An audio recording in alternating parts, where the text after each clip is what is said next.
హరే శ్రీనివాస. సమ్మక్క సారక్క మనం అక్క చెల్లెళ్ళు అనుకుంటాం, కానీ వారిద్దరూ తల్లి కూతుళ్ళు.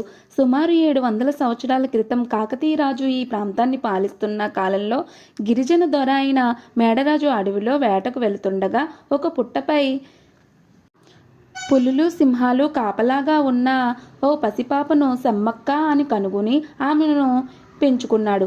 యుక్త వయసు వచ్చిన తర్వాత సమ్మక్కను మేడారం పాలకుడు అయిన తన మేనల్లుణ్ణు పగిడిద రాజు ఇచ్చి వివాహం చేస్తారు. వీరికి సంతానం సారాలమ్మ, నాగలమ్మ అనే కుమార్తెలు, జంపన్న అనే కుమారుడు కలిగారు.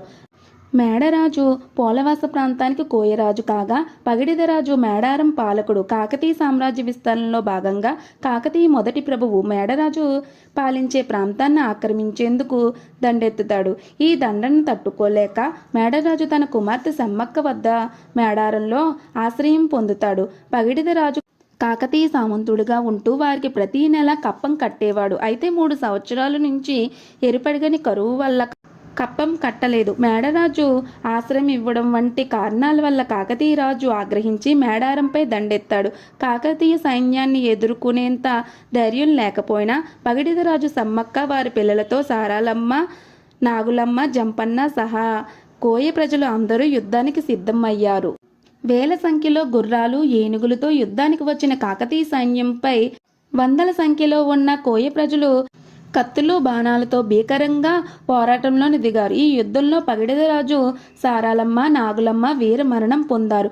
కుటుంబ సభ్యులు మరణం చూడలేని జంపన్న అవమానం భరించలేక పక్కనే ఉన్న సంపంగి వాగులోకి దూకి ఆత్మహత్య చేసుకున్నాడు. అప్పటి నుంచి ఈ వాగును జంపన్న వాగు అని పిలుస్తారు. తన కుటుంబ సభ్యులు అందరూ మరణించారని తెలిసినా సమ్మక్క ఏమాత్రం వెనకడుగు వేయకుండా కాళీమాతలా విజృంభించింది.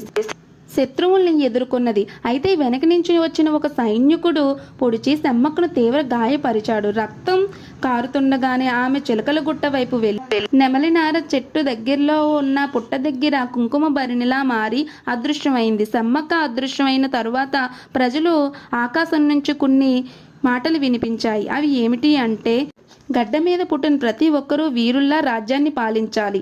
ఇక్కడ 2 గద్దెలు కట్టి 2 ఏళ్లకొకసారి ఉత్సవం జరిపించాలని, వారి కోరికలు నెరవేరుస్తానని ఆ మాటల సారాంశం. ఈ విషయం తెలిసిన కాకతీయ రాజు అయిన ప్రతాపరుద్రుడు సైతం సమ్మక్క భక్తుడిగా మారిపోయాడు.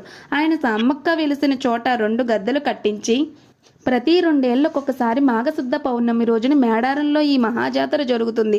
4 రోజుల పాటు జరిగే ఈ జాతరలో అనేక సంప్రదాయాలు పాటిస్తారు. అమ్మవారికి బంగారంగా బెల్లాన్ని సమర్పిస్తారు. జై సమ్మక్క సారక్క.